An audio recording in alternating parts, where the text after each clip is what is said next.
हो, मी येतो तुमच्यासोबत. वस्तू घेऊन येतो.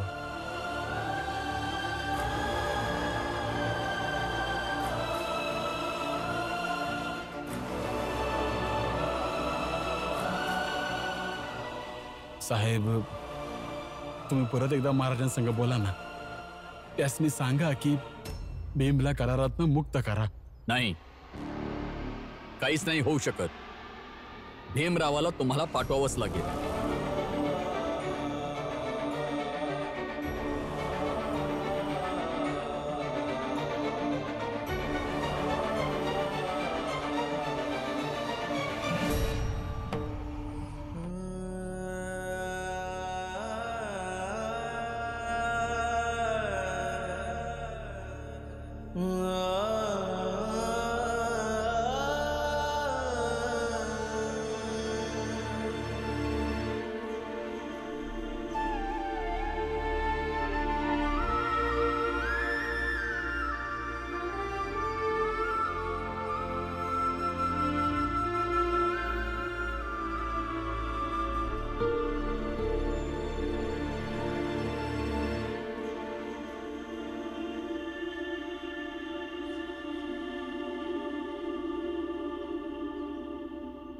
माफ करा, मला जाणं गरजेचं होतं. अहो, कान पकडून माफी मागते. माफ करा ना, खरंच जाणं गरजेचं होतं. आणि सांगणं गरजेचं नव्हतं. इथे सकाळी उठतो आणि पाहतो की रमा तर नाहीच आहे घरात. त्यानंतर एक एक क्षण अर्धवट वाटायला लागतो. सकाळ रिकामी वाटायला लागते आणि दिवस अर्धवट. आणि मग एका आठवड्यापर्यंत माहीतच नसतं की रमा कुठे आहे, कशी आहे. मला कसं वाटलं, मी काय अनुभवलं, हे केवळ मला माहिती आहे.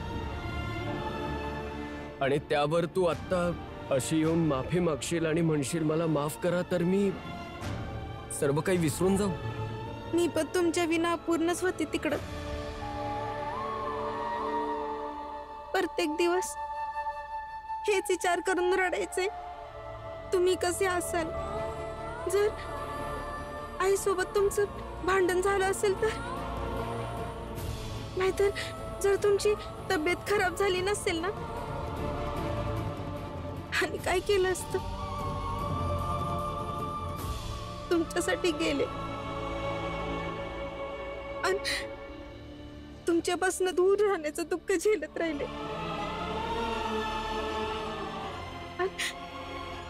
तुम्हाला विदेशात पाठवून तुमच्यापासून लांब राहण्यासाठी पैसे बी कमवत राहिले.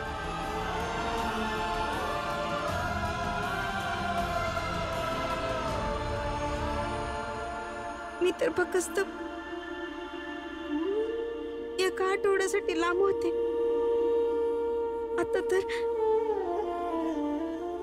माहित नाही किती दिवसांसाठी जाते. आता हे बी माहित नाही की कधी परत येणार.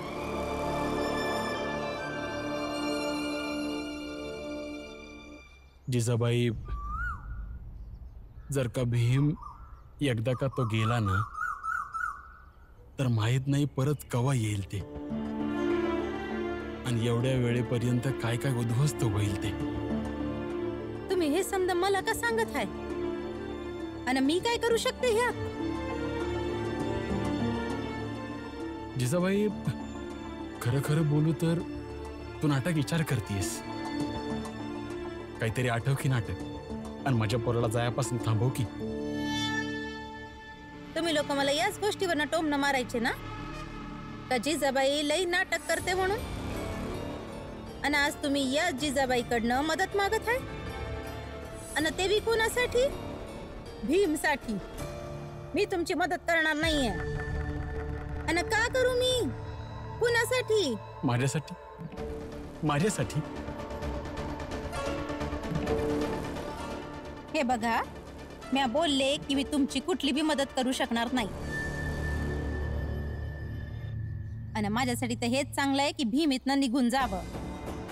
कमीत कमी शांती तर मिळेल. आणि तसं बी त्याच्या थांबण्यानं न थांबण्याने मला काही फरक पडणार नाहीये. जर तुझा फायदा झाला तरी बी माझा काय फायदा?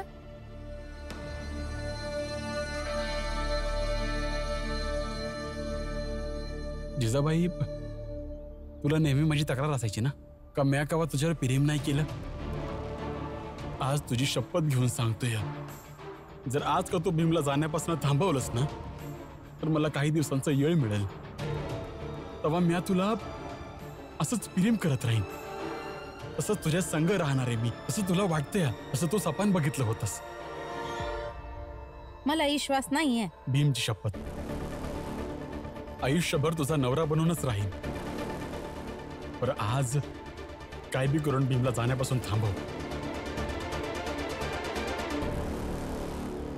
हा, ही चूक झाली माझ्याकडनं की माझ्या नशिबात जितके दिवस तुमच्या सोबत राहायचे लिवले होते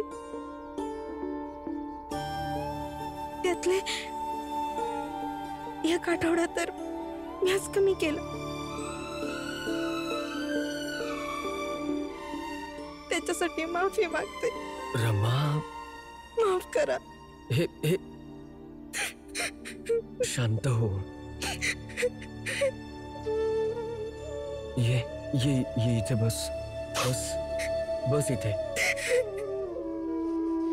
कबीर प्रेम ना चखिया चखिना लिया सा सोने घर का पाहुना ज्यों आया त्यों जा. माफ कर मला. तुझ्या लांब राहण्याचा माझ्या दुःखापुढे मी तुझ्या दुःखाची मोजणीच केली नाही.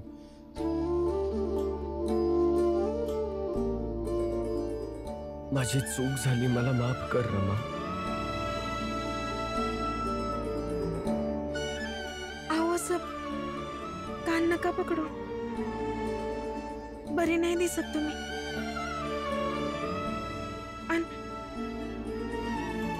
मी तर तुम्हासने हे समजा सांगत पण नाही, पण तुम्हीच चिडलात माझ्यावर. मग मी काय करू? आता नवरा जातोय आणि रागात जात असेल, बायकोला कसं चांगलं वाटेल.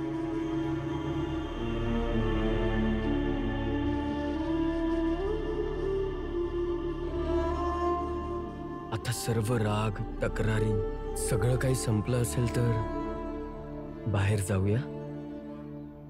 सर्वजण वाट पाहतायत.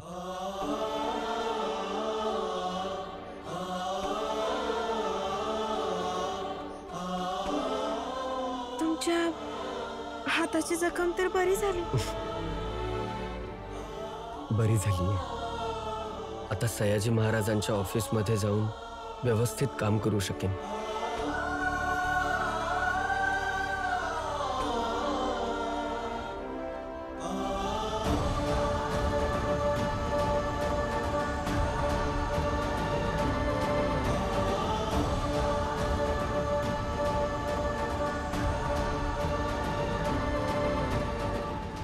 रमा, हे सगळं असू दे, मी करून घेईन.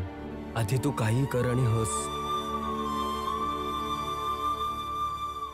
हस ना, हस.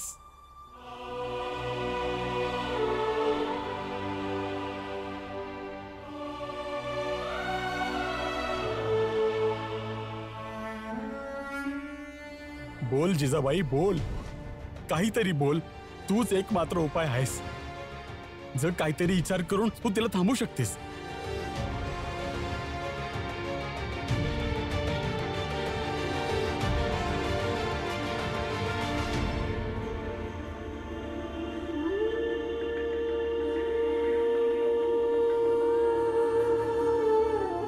बाबा, हीच अट होती. आता तुम्ही उदास होऊ नका. मला आनंदाने बडोद्याला जाऊ द्या.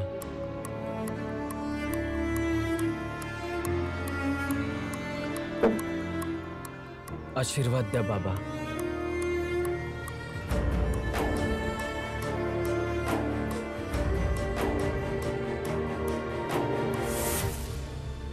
बाबा द्या ना आशीर्वाद त्यांना.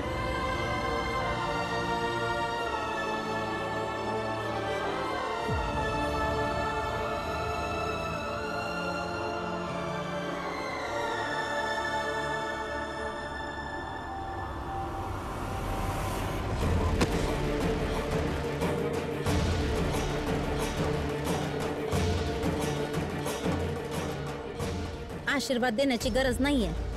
जायचं असेल तर बिना आशीर्वादाचं जाऊ दे.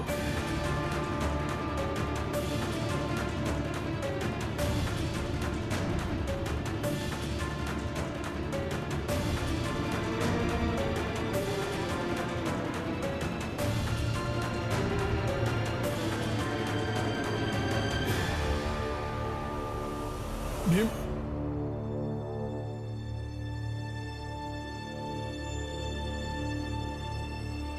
माझ्या पोराला थांबायचा उपाय तर नाही सांगितलास. आता माझा पोरगा माझ्याकडे आशीर्वाद मागायला आला होता आणि तू आशीर्वाद द्यायला मी मनाई केलीस. सोड माझा हात.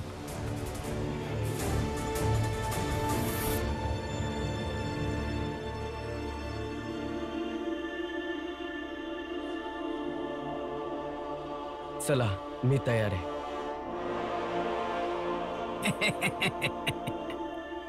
परदेशी जाणार हं? शिकायला हं? अरे बोल, परदेशात जाशील?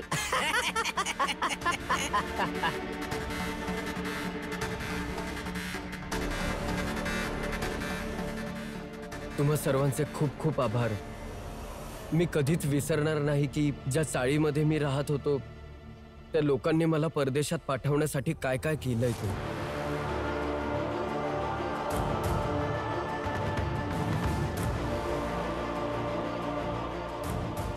मला परदेशात पाठवण्यासाठी तुमचं जे स्वप्न आहे ते मी माझ्या स्वप्नांमध्ये जोडून ठेवीन.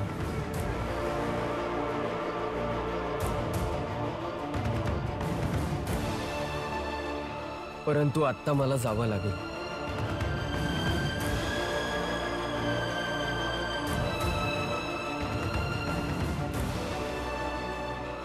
निघतो मी.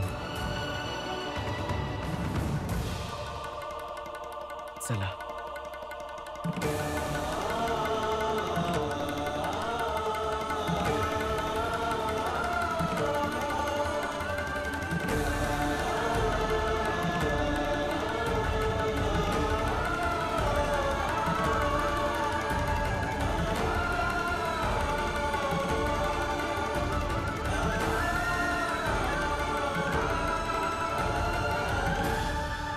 एक उपाय आहे ज्यानं भीम थांबू शकतो. कुठला उपाय?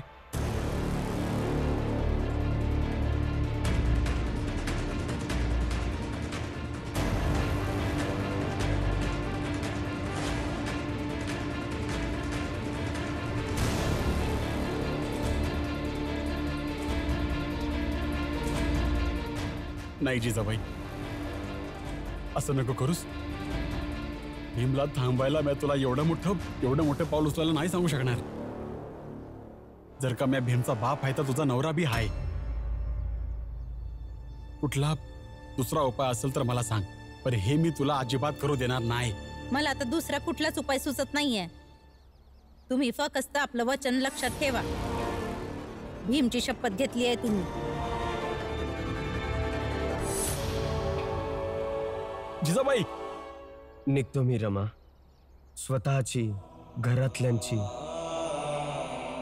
चाळीतल्यांची काळजी घे. चिठ्ठी नक्की लिहा. मग भले ती 2 ओळींची का असो ना, पण रोज लिहा हा. हे वचन द्या आणि मग तुम्ही जा.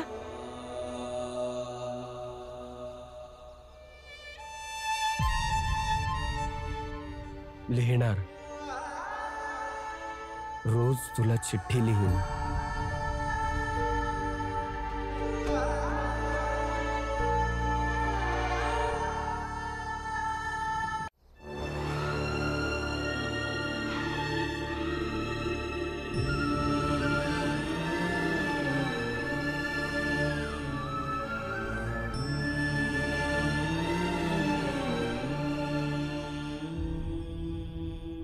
ज्यों तिल माही तेल है, ज्यों चकमक में आग, तेरा साईं तुझ में ही जाग सके तो जाग.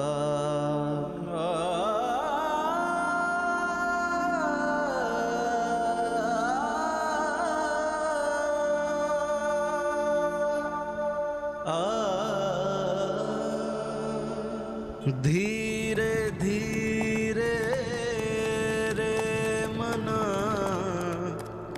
धीरे सब कुछ होय. माली सींचे 100 घड़ा, ऋतु आए फल हो. चला, शेवटी या चाळीतून भीमराव नावाचं संकट टळलं. एकदम बरोबर बोलत आहे हितेश भाऊ. बाकी एक काय समजलं नाही बघा मला. का भीमराव या चाळीतनं जाण्याच्या या शुभ दिवसात जिजाबाई नाही दिसत आहे कुठं. अरे तिला तर या आनंदाच्या प्रसंगी हिथं थांबून नाचायला पाहिजे होतं. आणि सोबत रामजी पण नाहीयेत. होय,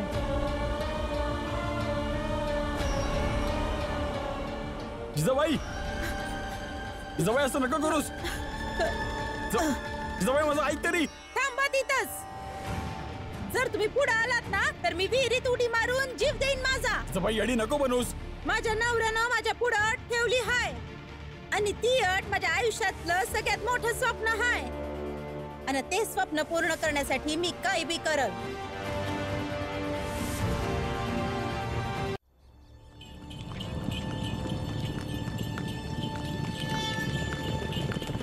आता बघा माझं नाटक. नाही,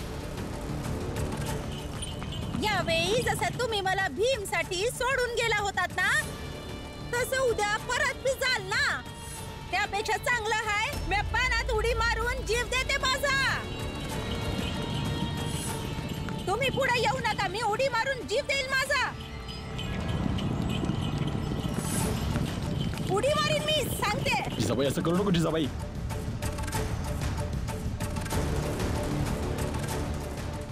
थांब भीम आणि निघून जा इथनं तू. बाबा, तुझ्यामुळंच हे समजा नाटक होत असतं. निघून जा तू इथनं. जिजाबाई अडी नको बनूस. येडी आहे तर येडीच बनणार ना. आणि येड पण बघितलं कुठे आहे तुम्ही अजूनपर्यंत. आता बघा येड पण. बाबा थांबवा यांना. जिजाबाई. बाबा,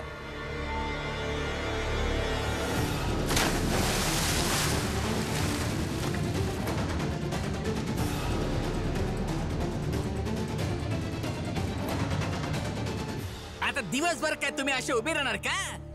चला आपापलं काम करा. आता भीमरावाशिवाय या चाळीत राहण्याची सवय करून घ्या.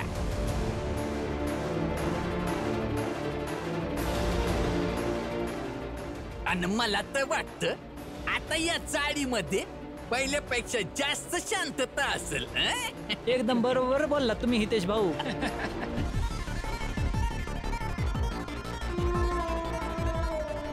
शांती तेव्हा असेल ना जेव्हा तुम्ही गप्प बसाल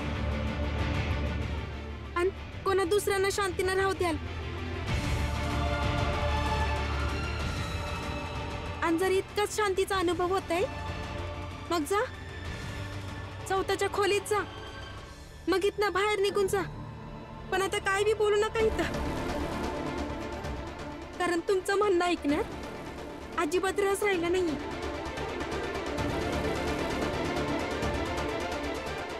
दमले मी आता तुमचं ऐकून ऐकून.